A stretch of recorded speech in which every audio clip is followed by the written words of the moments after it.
Iya, baik. Selamat malam kawanku semua, salam pengadaan. Di malam hari ini saya ingin membahas satu ketentuan yang selalu didebatkan ya pada proses pemilihan. Dan ini tentu diawali dari proses persiapan pemilihan di mana sering terjadi antara tidak kesepakatan pokja pemilihan dengan PPK dalam hal menetapkan persyaratan ya AMP dan atau bunching plan. Nah, kalau dipertanyakan apakah AMP dan bunching plan ini dilarang untuk dipersyaratkan? Tentu kalau kita menjawab tidak ada larangan. Apalagi ya ini di dalam MDP kita ya baik itu 17, 18, 19 jelas sekali ada ketentuan ya. AMP dan bunching plan itu dapat disewa lebih dari satu peserta. Nah, sehingga saya ingin menjelaskan ini dulu ya. Ini koreksi dari saya ya terhadap ketentuan ini. Seolah-olah dalam hal ada aturan yang menyatakan bahwa AMP dan bunching plan ini bisa disewakan lebih dari satu peserta yang menawar, maka untuk alat-alat lainnya tidak bisa ya disewa lebih dari satu peserta secara bersamaan.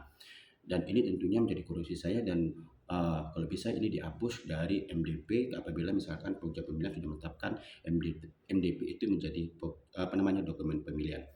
Nah, selanjutnya kita bicara tentang MP tadi. Pertanyaannya ini sering muncul sekali ya pada saat kita bicara tentang peralatan, pada saat penyusunan persyaratan peralatan. AMP ini apakah bisa dipersyaratkan untuk semua segmentasi? Baik itu membutuhkan produktivitas sedikit dari output dari AMP tersebut atau backing plan tadi, baik itu keseluruhannya. Nah, jadi kita tahu bersama ya.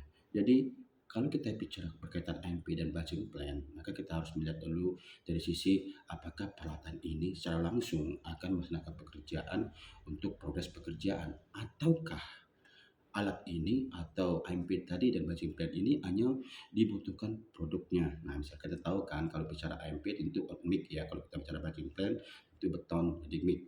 Nah, sebelum saya menjelaskan ini, mari kita mengenal dulu prinsip-prinsip pengadaan. Nah, ada tiga prinsip pengadaan yang ingin saya sampaikan di sini. Pertama adalah efisiensi, efektif, dan bersaing. Kapan tiga ini serta-merta harus ada pada saat tahapan barang jasa? Ya, tentu kalau kita bicara tentang perencanaan pengadaan, persiapan pengadaan, dan proses pemilihan, tentu tiga hal ini tidak bisa terlepas ya. Nah, kalau kita bicara di kontrak, maka persaingan ini tentu tidak lagi dibutuhkan karena sudah ada pemenang ataupun penyedia. Yang dibutuhkan adalah prinsip efektif dan efisiensi. Apa itu efektif? Kalau kita bicara efektif adalah bagaimana kita mencapai tujuan yang maksimal sesuai dengan kebutuhan. Lalu bagaimana kalau kita bicara tentang efisiensi? Tentu adalah seperti tadi efektif tadi, tapi dengan mencapai menggunakan sumber daya yang seminimal mungkin. Nah, jadi itu ya. Nah, setelah kita mengetahui dari prinsip tadi, maka bagaimana ya mengawal dari pada proses pemilihan ini sisi bersaingnya. Yang namanya bersaing ini dilanggar atau tidak terpenuhi lagi prinsip ini apabila seharusnya semua peserta itu dapat sebenarnya ikut serta, tapi ya dibatasi dari persyaratan-persyaratan yang tentunya susah dipenuhi pada saat proses pemilihan. Tapi saatnya kontrak itu mudah dipenuhi. Kenapa? Karena pada saat proses pemilihan tentu kita tadi bilang bersaing. Tapi kalau sudah ada pada saat kontrak, persaingan itu sudah tidak ada lagi. Nah, berkaitan dengan AMP tadi, tentu di sini kalau kita bicara AMP sangat mengikat ya persyaratan-persyaratan terhadap outmix tadi, terhadap suhu ya, terhadap spesifikasi, terhadap jarak. Nah, jarak ini ya yang sebenarnya yang saya sampaikan tadi sangat berindikasi untuk membatasi persaingan. Karena kita tahu bersama, berapa sih orang punya AMP? Berapa sih orang punya matching plan? Anggaplah dalam satu wilayah punya satu atau dua. Nah, sehingga dalam konteks usaha kecil misalkan, atau mungkin saya mengatakan usaha kecil ya, mengatakan kebutuhan terhadap produktivitas miknya tidak sebanding dengan AMP-nya, maka buat apa dipersyaratkan? Lalu pertanyaannya, ya, bagaimana PPK akan meyakini spesifikasi dan suhu apabila jarak dan lokasi ini tidak dipersyaratkan? Ya tentu ada caranya ya. Jadi begini, ketika kita bicara tentang spesifikasi dan suhu, tentu kita sudah masuk kepada metode pelaksanaan ya. Karena yang dipersyaratkan dalam penilaian produksi saat ini bukan RKS, bukan spesifikasi teknis secara total ya, tapi sudah bicara tentang uraian kerja, metode kerja, dan metode konstruksinya yang disusun berdasarkan metode pelaksanaan yang nantinya di dalamnya ada alat ya, spesifikasi bahan, spesifikasi risiko, spesifikasi tenaga kerja, dan spesifikasi metode kerja itu sendiri. Sehingga disinilah ya sebenarnya AMP yang berlokasi dengan jarak yang dibutuhkan itu sudah dipaksa ya. Jadi kita memindahkan paksaan terhadap lokasi pada saat persyaratan tender ini ke dalam metode pelaksanaan ya. Jadi jikapun tidak dipersyaratkan AMP di lokasi dengan jarak yang sudah ditentukan, itu pasti nanti juga akan dipenuhi dalam hal ya secara detail spesifikasi dan suhu outmik ini sudah diikat di dalam metode pelaksanaan. Jadi dalam metode pelaksanaan ini sudah menggambarkan tanpa AMP yang ada di dalam lokasi berjarak misalkan sudah ditentukan itu tidak ada, maka spesifikasi yang ada dalam pelaksanaan ini tidak dapat dipenuhi oleh peserta. Contoh misalkan, kalau kita misalkan AMP ya, dengan anggaplah ini produktivitasnya sangat kecil ya, misalkan AMP ini menghasilkan kapasitas produktivitas itu 6.000 ton, tapi yang kita butuhkan misalkan mungkin seperdelapannya, misalnya ya 1.000 ataupun 500 ya, bukan 6.000 tadi ya. Sehingga apa? Ketika ini dipersyaratkan jelas ya, dengan nilai kecil misalkan, maka yang punya MP ini adalah non kecil.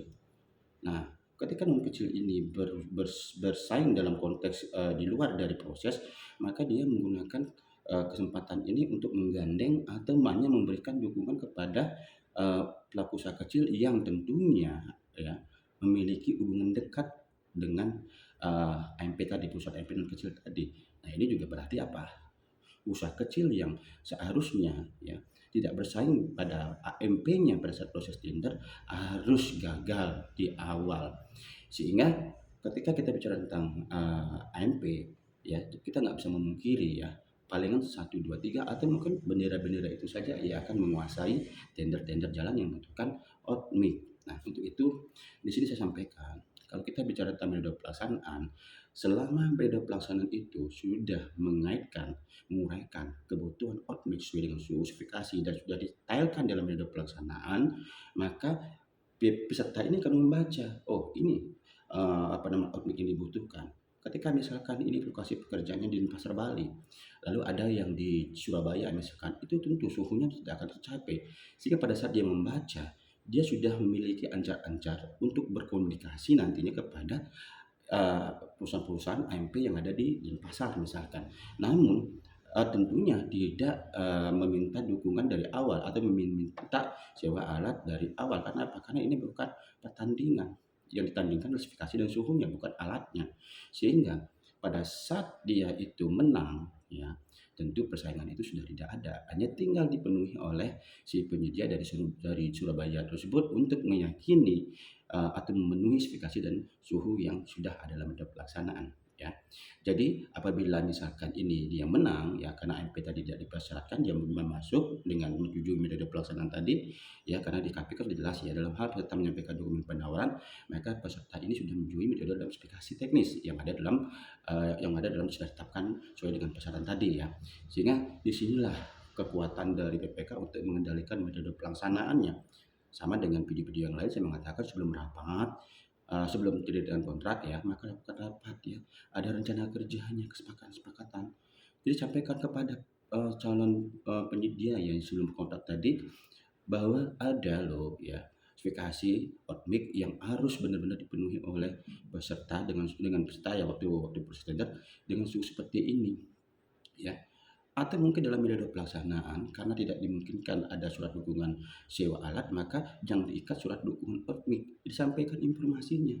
Saya yakin pada saat ini ada di metode pelaksanaan tapi tidak dipertandingkan pada saat tender, saya yakin AMP tersebut mungkin tidak menjual produknya ya, karena tentunya namanya perusahaan pasti akan menjual produknya. Nah, ini yang harus kita pastikan dulu. Tapi kalau pada saat proses tender ini dipersyaratkan, dia bukan menjual produk, tapi dia menjual alatnya. Ya, alatnya ini dijual untuk kepentingan terbatas kepada pelaku usaha yang diinginkan. Nah, berbeda dengan kapan misalkan AMP ini dipersyaratkan.